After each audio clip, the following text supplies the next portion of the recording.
A Gemar Chasima Toiva. I am recording this video now this year, Motsui Rosh Hashanah. And as I mentioned to you, the Arizal says that we don't sleep Rosh Hashanah, or the Mazel sleeps a whole year. So we of course did not sleep, and we could feel it. Because it's a long day, Baruch Hashem, of davening, and it's a long day of Tillim. And the Rabbanu Shalom, we hope for everyone, Klal Yisrael, that the tefillas were niskabel l'rachmim u'l'rotzon, and that the Shnas Geula V'Yeshua, which is really the most single important item of the day that we ask for, will be realized, and that we should see it actually happen. I am taping tonight about Vayelech, which is this coming Shabbos in another 3 days, and it's Shabbos Shuvah. And in addition, I am going to be speaking a little bit about Yom Kippur. And on Sunday, B'ez Hashem, the day after Parshas Vayelech, I will be taping Ha'azinu, which is the Shabbos afterwards, between Yom Kippur and Sukkot. That Shabbos is Parshas Ha'azinu. I will be speaking about Sukkot, and I may add on 2 or 3 things for Yom Kippur, because I will be making the tape 3 days before Yom Kippur on Sunday, and Yom Kippur is Tuesday night. So that's our schedule so far. And we hope that each and every one of you, that your tefillas for your family, for the community, for everyone, was in a very abundant way expressed, and an abundant way received, and in abundance responded. Now in Parshas Vayelech, we have the mitzvah of Hakel. We know that we just finished with Rosh Hashanah a year of Shemitah. And after a year of Shemitah, the 8th year, that's Sukkot, which was already dipped into the 8th year. That Sukkot, the Melech Yisrael read Mishnah Torah. He took out his Sefer, his private Sefer Torah, and he read the entire Devarim. And that's called a mitzvah of Hakel, that they gathered together the entire Klal Yisrael, the men, the women, and the children. Now the Gemara asks, why did the children come? The Gemara says the men came to learn.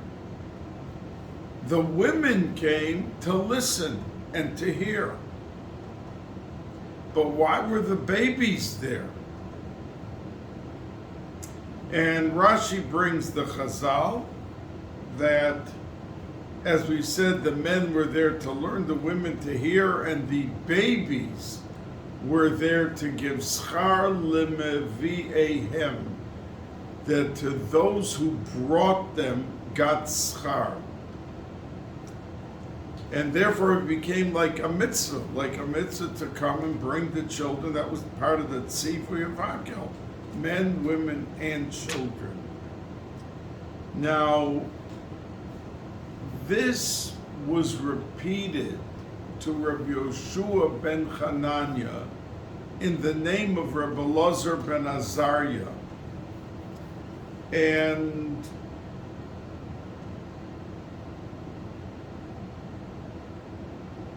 there were 2 Chachamim, Rabbi Yochanan ben Broka and another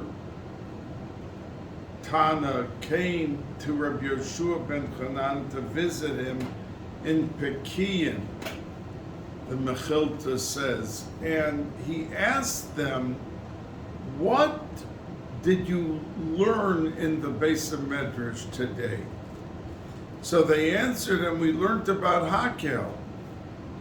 And Rabbi Elazar ben Azariah said that drasha, that the men to learn, the women to hear, and the children to give the schar, the reward, to those who brought them. Rabbi Yehoshua ben Hanania, when he heard this, he said, Ashrecha, Rabbi Elazar ben Azariah, that he said, Avram Avinu, you are lucky that Rabbi Elazar ben Azariah came from you. And all the Meforshim ask, why was Rabbi Yehoshua so excited? I mean, what was the thunder and lightning that this drasha, that you bring the children to give reward to those who brought them? Why was it such an outstanding, unbelievable thing that he called out that Avram Avinu, you should be very happy that Rabbi Elazar ben Azariah came from you? So the Meforshim want to explain that the Gemara in Kedushin says that Avram Avinu did not circumcise, make a bris for himself, because it would have been voluntary. And he wanted to be commanded to do it. And if he was commanded to do it, it would be greater reward. Because if someone's commanded, then the Yetzer Hara comes to really fight you not to do it. And that's called a mitzvah v'oisa. So Avram Avinu, for 99 years, he knew there was a mitzvah of milah, but he didn't do it for himself. And he wanted to wait till he would have the command. Rabbi Yehoshua was so excited with the drasha because Rabbi Yehoshua's mother brought him in the cradle to the Beis Medrash, and he laid in the cradle, and he was soaking up the Divrei Torah, the Kol Torah, the atmospheric atmosphere of Limud HaTorah. So when he heard this, that Rabbi Elazar ben Azariah said that the reason the children came was simply to give their parents extra schar. And some say it doesn't mean just extra schar for bringing them. But since these children would never forget the scene of hundreds of thousands of Yidden coming together for Hakel, and even as a little baby, a 1-year-old, seeing the king laying Mishnah Torah for the entire assemblage, so that gave the incentive to Rabbi Yehoshua ben Hanania to call out to Avram Avinu, because just like his mother wasn't commanded to bring a baby into the Beis Medrash, yet it produced tremendous results and fruits of that labor of bringing a cradle and bringing the baby, that so too Avram Avinu got credit because he waited till he was a mitzvah v'oisa. And that was the drasha of Rabbi Elazar ben Azariah, that these children produced for their parents, because they brought them, an unbelievable level of schar. And some Meforshim say that that even means the child grew up to be a tzaddik or a Talmud Chacham, that is the edus that they're bringing, and now making it a mitzvah to bring the children by his statement, that gave justification to Avram Avinu not to have the Milah for the 99 years, but to wait till he was actually commanded. Now, we have to realize that when we go through life with children and grandchildren, we want to broaden the scope for the children and grandchildren of what grandparents lived, how they lived, and when they were alive, what they did with their lives. And that's the lesson that we have to take, that the effect of bringing children and babies awakens an awareness of what family really means, and we are not to take it for granted or to take it simply as if it's just another nice thing. It is the Zachor Yemos Olam Binu Shenos Dor Vador, that we have a special tzivui in Parshas Hazinu to go Zekeinecha V'yomer Loch, attach yourself to the elders and learn from them, because that's how we thrive. We're not a society like it may be assumed in the street, that elders, what do they know? Old people. We're modern. We've got the cell phones and the fax machines and the everything. What's there to learn from somebody who grew up in a village? But the truth is that there's more to learn from him than from all the modern technology, because they lived life under, in many, many cases, duress and difficulty, and how they survived and how they came out Erlich Yidden is something which could never leave them, and the memories of that, no matter when their grandparents pass on, but they're able to latch on and to seize the moment and those memories to help guide them in their lives. Now, in Parshas Vayelech, when it talks about Hakel, the 8th year, the year after Shemitah, that it says, Miketz Sheva Shonim, at the end of the 7th year. That means at the end of Shemitah, we do the Hakel. It goes into the 8th year. Why doesn't, as the Torah usually does, tell us a date? When it came to, let's say, today, Rosh Hashanah, it says, B'chodesh HaShvi'i, in the 7th month, and the first day of the month, it tells us that we have a mitzvah to Tekiyah Shofar and what we have to do. And when it comes to Sukkot, it says, B'chamisha Asher Yom L'chodesh HaShvi'i, the 15th day. We have Pesach and Nisan. We have Sukkot in Tishrei. But when it comes to Hakel, it doesn't say anything about the date, the time that it's Sukkot, or that it's the 8th year. It calls it the end of the Shemitah cycle year.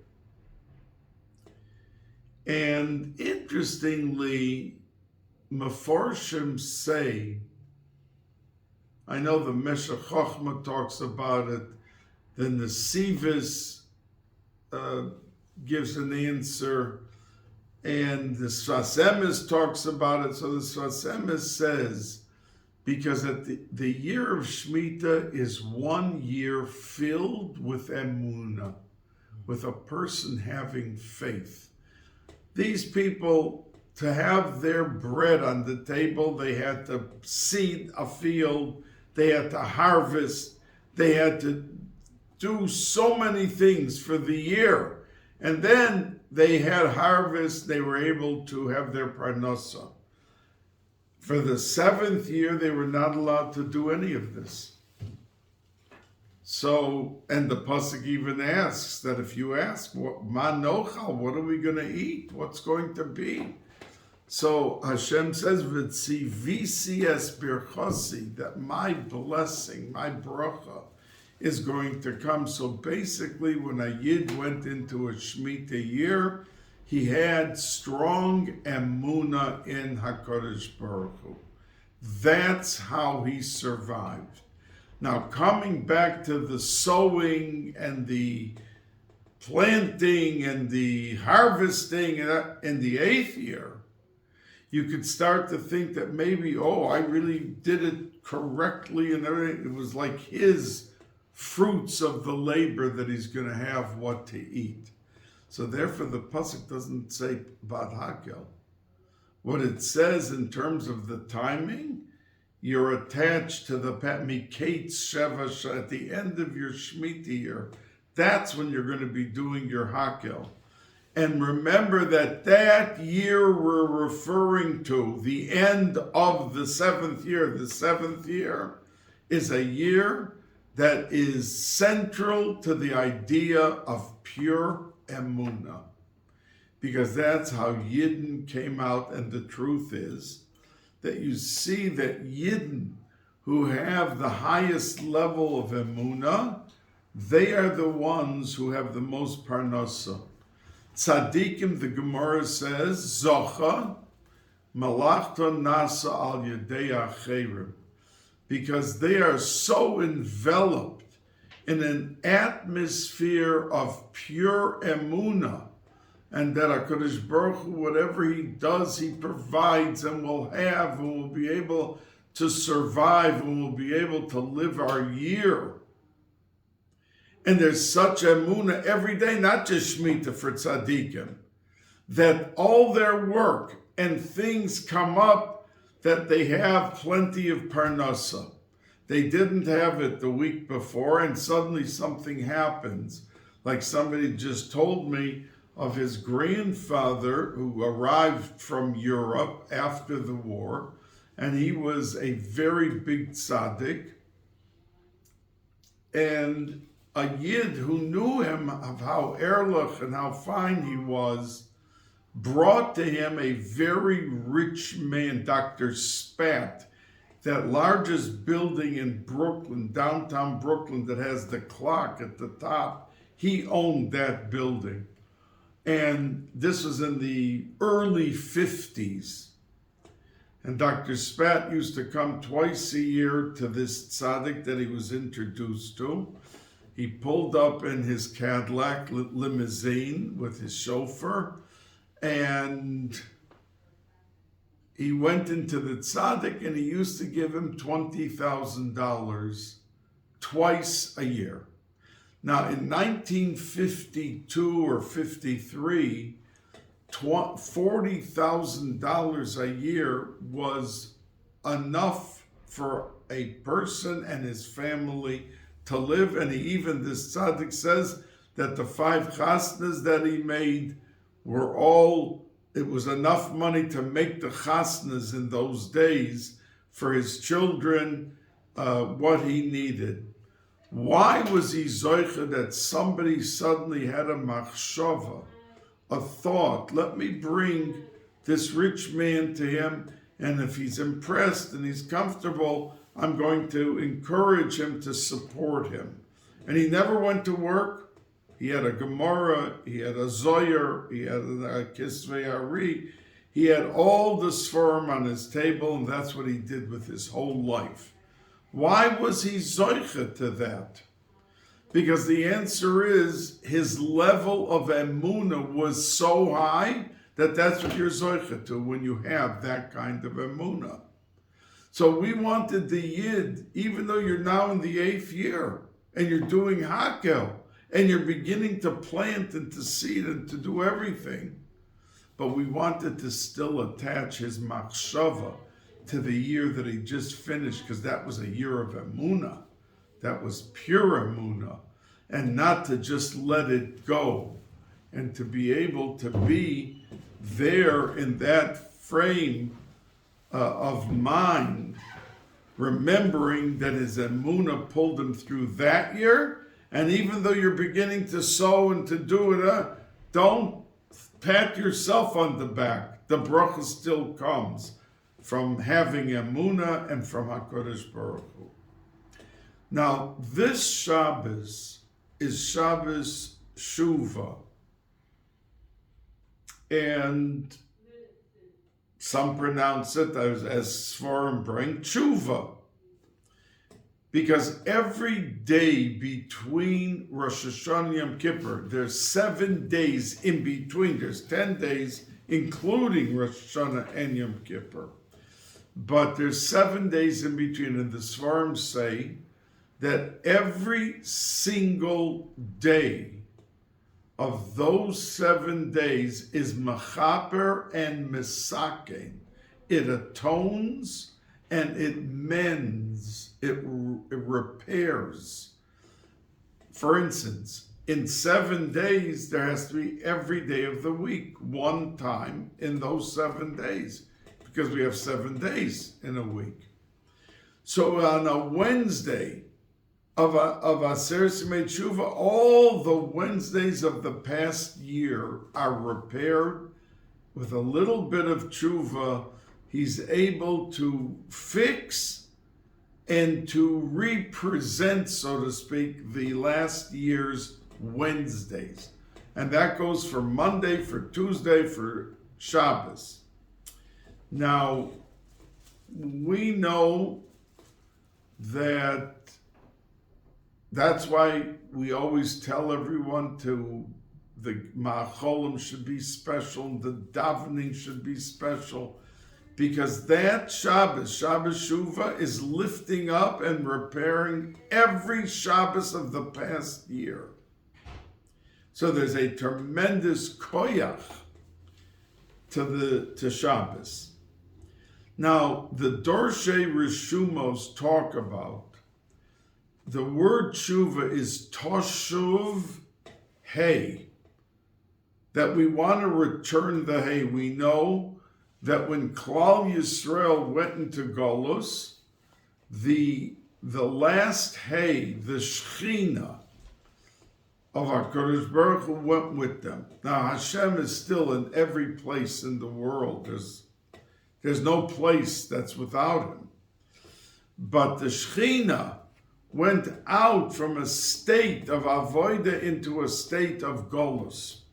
And that's why we always ask that by every mitzvah we do, that we ask that liyachet shem yudke bevavke, that last day, to the Shem Havaya, because it's only yudke vav. And that last hay went out into golus.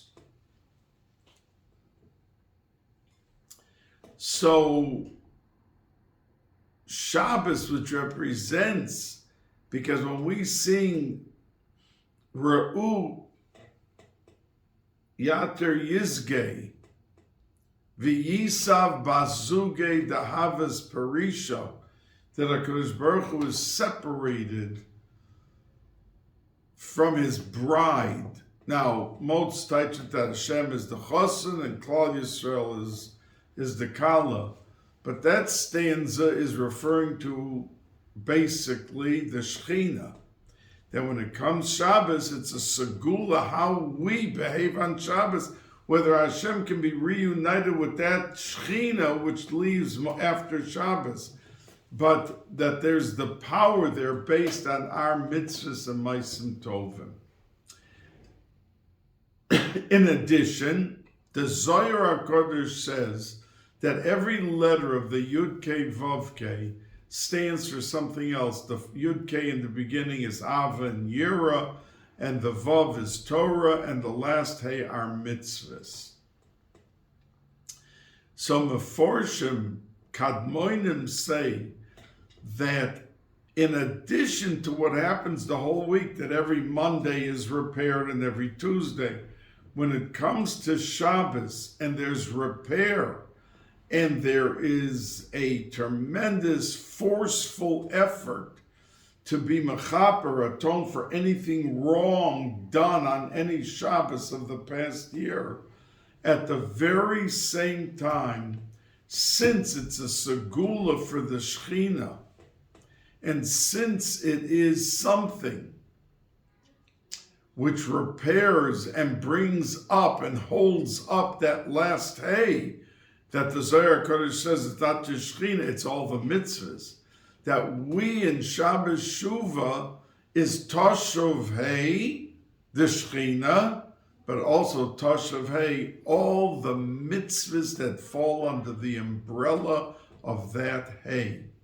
That the Shabbos repairs and we are able to elevate back to its source all the mitzvahs of the year, not just Shabbos, mitzvahs of the year, because that's incorporated in the last hay.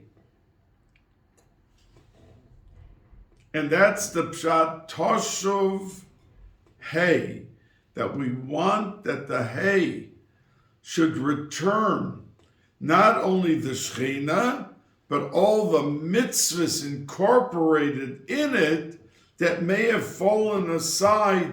People missed minyanim, people missed Zman Krishma, people missed 10 different things. And we're not able to incorporate it properly and set it into motion heavenward. We can fix that. And that brings me to speak a little bit about Yom Kippur. The Shalach HaKadosh, and we know that there were only 6 people who got the title Kadosh, holy. Rabbeinu HaKadosh was the only Tana who was called Kadosh. The Alshach HaKadosh, the Orach Chaim HaKadosh, Rashi HaKadosh, the Shalach HaKadosh, that they were zoichet to a special title, which no one else was really zoichet to. Now others were tzaddikim and kadoshim and everything, but there was something in the area of kedusha that gave them, propelled them into a realm that was unbelievable, and that others didn't reach that point in that level. But these did, and they got that. The whole Klal Yisrael for 1,000 years, for however long it is, are referring to them as Kadosh. Now the Shalach Kadosh, and you see, he's buried in Tveria together with other tzaddikim, Tanoim and Amoraim, Rabbi Yochanan ben Zakkai, Rabbi Elazar ben Hyrcanus, Ravami Ravasi, the biggest. And he lived after them 1,800 years, 1,600 years, some, depending who we're talking about. And he's the only one of that Takuf in the last 1,000 years that was buried in that cemetery. Because the Rambam's buried, but it's off to the side with his father. But in these tremendous, big tzaddikim, that the Shalach HaKadosh is buried there. And he asked his Talmidim once, which is bigger, Yom Kippur or Shabbos? And the Talmidim all answered him that Shabbos is bigger than Yom Kippur. And he asked them, why did you choose Shabbos? And they said to him, because look at the punishment. If someone is Machal Shabbos, it's Misa. It's like the worst punishment you can have. And on Yom Kippur, it's only Karis, excision, which is bad, but it's not as bad as Misa B'dei Adam. So the Shalach Kadosh answered them and said, Yom Kippur is bigger. And why is it that the Oynish is less? It's less because the day is so much a day of chesed and rachamim that even the punishment is knocked down one rung. But Yom Kippur, he said, is keneged yovel, and Shabbos is keneged Shemitah. So Yom Kippur, and Yom Kippur really is like the Shar Chamishim. It is, Yom Kippur is Keneged Yovel, he explained. And if we have 7 Shemitahs, the 50th year is Yovel. Now Yovel, the Avodim, the slaves, go out free. They blew shofar at the end of Yom Kippur, and all the slaves went free. And that shofar was not the mitzvah of shofar. Today, on Rosh Hashanah, you had the mitzvah of shofar. That was to express that they were going out to Cherus. And they blew shofar. And that's why on Yom Kippur, when we finish Yom Kippur, we sound the shofar, because it's considered like the end of Yovel, that all the Avodim went out free. We are Avodim, we're slaves. We're enslaved to our Yetzer Hara, to our appetites, to 20 different things that we do. We are enslaved. And we come out at the end of Yom Kippur, that knot that was tied is untied. We are not under the entrapment of the Yetzer Hara anymore from the past. That means a person the next day could do an Aveira, even though the Gemara says that Sukkos is Rishon Hu Lacheshben Avoinas, that the accounting for Avoinas for a person begins on Sukkos. So everyone asks, but what happened to the 4 days between Yom Kippur and Sukkot? No one does any Aveira? That it starts on Sukkos, the accounting of the Aveiras. So they answer and say that after Yom Kippur we are so elevated that with the slightest effort a person can go up to Sukkos without the slightest Lashon Hara, the slightest taiva for something that may not be kosher, a candy or a candy bar, and being convinced by his Yetzer Hara, no, I think that you saw your neighbor eating this, to talk the person into taking the candy and eating it. But those temptations, Svarim bring, that we are at such a plateau, such a level after Yom Kippur, that with the tiniest, slightest effort, he can be exempt from all those temptations. And only on Sukkos we begin with the Averis, as big as Sukkos is, and everything of Elul and Rosh Hashanah Yom Kippur flow into Sukkos. But that's when the Cheshbon Avonis, the Gemara says, it could begin. Now, so the Shalach Kodesh explained that it's like Yovel, that we go free from the Avdus, the servitude, and we are now in a different realm.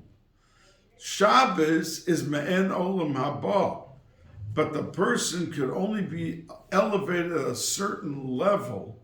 That's like the level of Shemitah in attaching himself with our Kodesh Baruch Hu.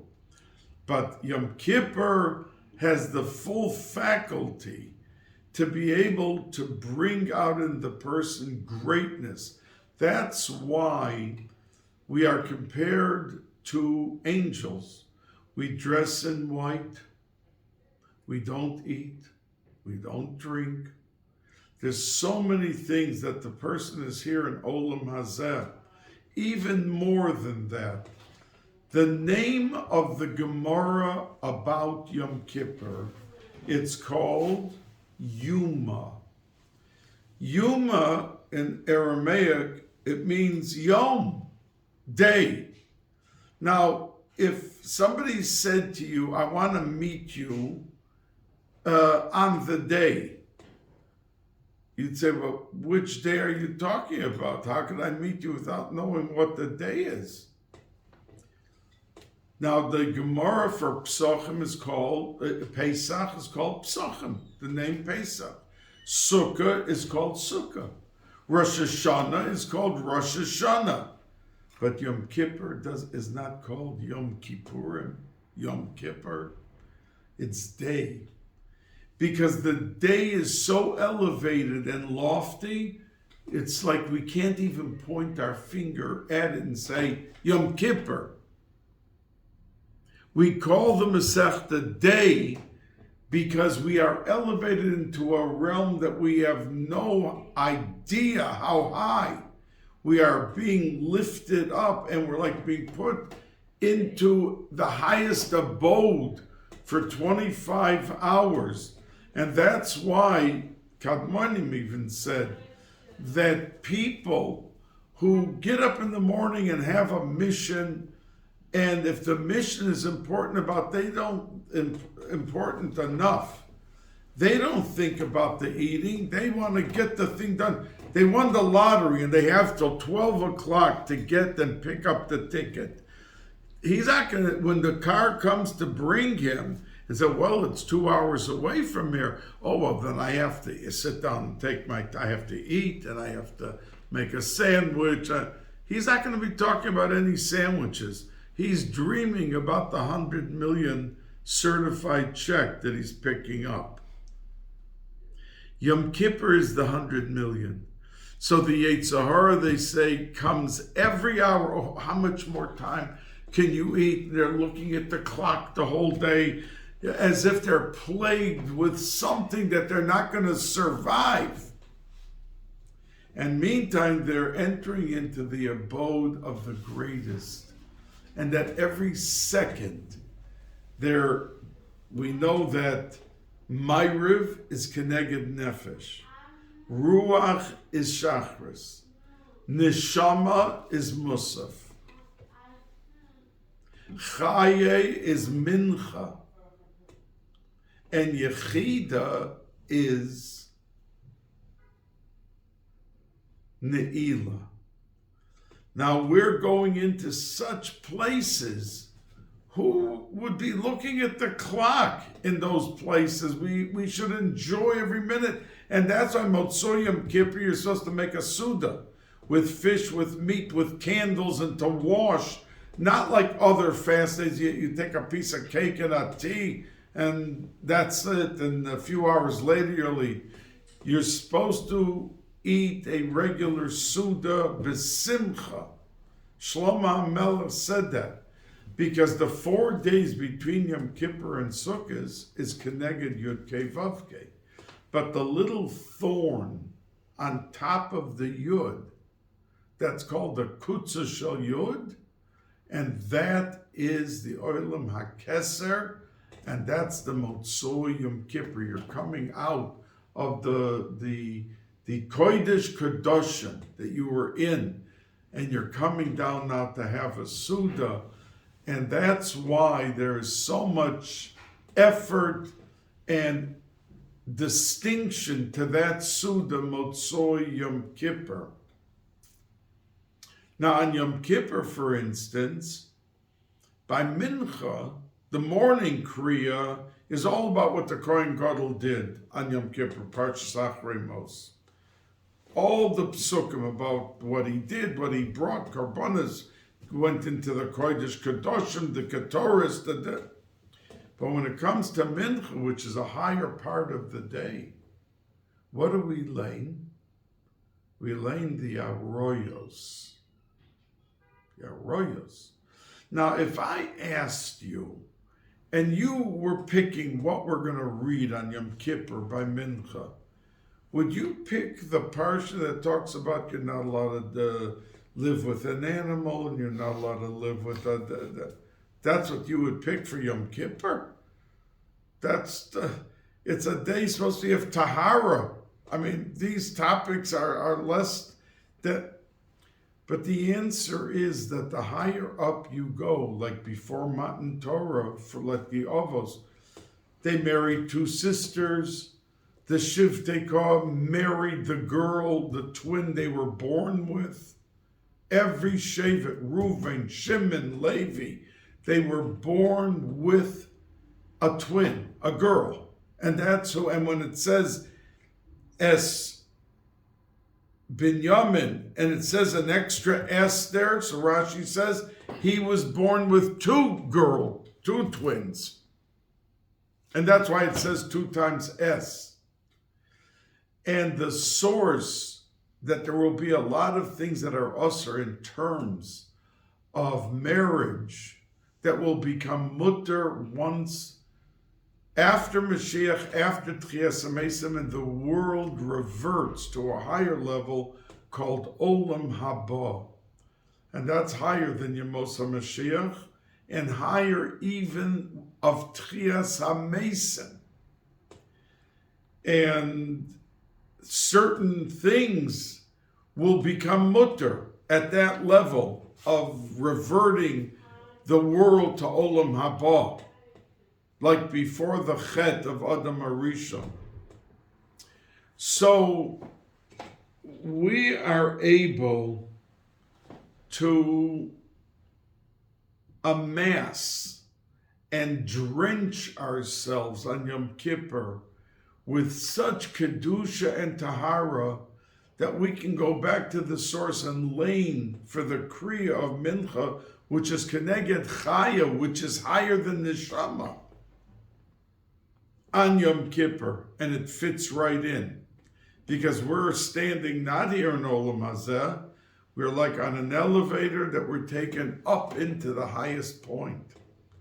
So every moment of Yom Kippur is to be treasured.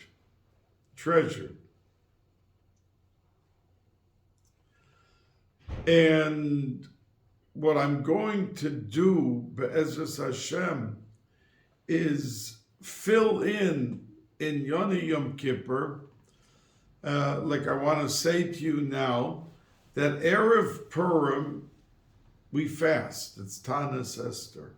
And the next day, it's a mitzvah to eat. On Purim. We have a Suda. We send food, shalach manas, that could be eaten on the spot. You can't send to somebody shalach manas a raw steak. Because it has to be that when he receives the package, if he's hungry and he wants to eat, you could have the steak made or the meat prepared, that he could take a fork and make a bracha and eat it. That's Purim. But Yom Kippur, the day before Yom Kippur, we eat. It's a mitzvah. And it's a mitzvah every single second. The Briskerov used to have a candy in his mouth every Erev Yom Kippur, because he said every second that you're with food, something in your mouth, you have a mitzvah. So we, on Erev Purim, the day of Tainus Esther, we fast, and the next day we eat. Yom Kippur, we eat, and then we fast. Because eating is, if it's done l'shem shamayim, that the eating can elevate so much that even fasting can't bring you to that level. But since it's Yom Kippur, and it's a day of kapara that our slate is wiped clean, I once said to you that if someone came over and gave you a slap and then 10 minutes later said, "Forgive me, I don't know, I was in a crazy mood," and you say, "Okay, you're in a crazy mood, forget it." Then 2 days later, the person comes back and takes his fist and punches you right in. And he says to you, "Oy Gewalt, what did I do again?" So you forgive him again. But by the 10th or the 20th slap, you'd say, "Listen, I don't mind forgiving you, but I'm tired of being slapped. I don't want you slapping me anymore. Wake up," like you wake up 10 minutes later and say, "Oi, what did I do?" Wake up before you slap me. Now the Balkany says that a person who does an Aveira, even 1,000 times, he's slapping HaKadosh Baruch Hu. And then he comes every day and 3 times a day says, Salach lanu avinu ki chatanu. And he ends off the bracha, Baruch ato Hashem, chanun hamar b'lisloyach. What right does he have to use the Shem Hashem to finish that bracha? Because he keeps doing the Aveiros. So what do you mean? Is Salach lanu a joke? Says the Balkany, that's the difference, a human being to HaKadosh Baruch Hu. The person will remember it, and he'll get bothered by it after a certain point, and he won't put up with it.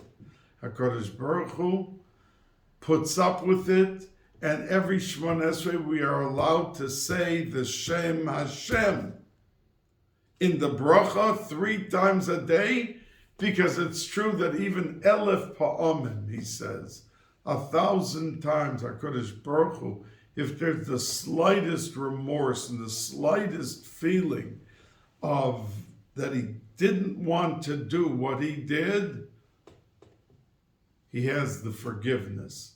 And that's why Yom Kippur is so special.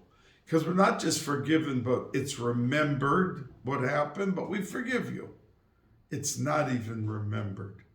It's wiped so clean that the person with the simplest effort can go on with life at a new madrega, turning a page of ruchnius for the upcoming year, that when he promises on Rosh Hashanah, I'm going to learn every day, not just 2 Mishnahs, I'm going to learn a parak Mishnayos, or 1 blot Gemara, I'll learn 2 blot Gemara. All these Kabbalahs that he takes, they come to fruition with the slightest effort. The problem is that we don't always have even the slightest effort. You know, you take the 24 hours of a day. How much television does a person watch? Those who have a television. That's not accounted for. Person goes to a hospital to feed someone. It took him a half hour to get there. That's wonderful. He's davening, it's wonderful. He's learning, he's sleeping, it's wonderful. But there are hours of the day, 6 or 8 hours, that we get caught with very weak responses and rationalizations. Well, I had to take care of this, I had to take care of that. Like somebody, if he lives in Mill Basin, and he has to get to Williamsburg for Shabbos, and he takes a car, and he arrives there right by Shkia. So he's going to be Machal Shabbos. He's carrying things, he's going in, he has to pay the guy. And his answer is, I didn't know there was going to be a half hour's extra traffic. And unfortunately, he's looked at like a Machal Shabbos B'mezid. Because if he had to pick up the 100 million, the lottery ticket, and they told him you got to be here by 5, he'd be there by 3. Because he wouldn't take the risk of being late. So we have to adjust our daily lives to fit in more and to be more attuned with what we do and how we do it and when we do it, so that we don't slip and trip every 2nd or 4th hour of the day with something else. And that's why Yom Kippur is so wonderful. I remember in Yeshiva that it was the favorite day of many of us, the favorite day. And why? Because if you think what Yom Kippur is, it's literally more than a lottery ticket. It's the most unbelievable experience. It's the most unbelievable opportunity. And we should not allow ourselves to keep looking at the clock. Oh, another 4 hours, another 3 hours, another 2 hours. as if it's a plague. You wouldn't have gotten such an opportunity ever in your life. It's only the chesed and the rachmim of HaKadosh Baruch Hu that we have it. So we will continue next Sunday with our next thing. Meantime, you're going to have, until then, Shabbos Shuvah, Parshas Vayelech, and that is the mashpia on Yom Kippur, because Yom Kippur is coming up during that upcoming next week. And as I always say to you, my name is Baruch and Kol Yomin, that all the days of the upcoming week get their strength and vitality from the Shabbos before. A Gemar Chasima Tova, Ach Tova Chesed Varikoisi Lochem Bracha Ad Beli Dai.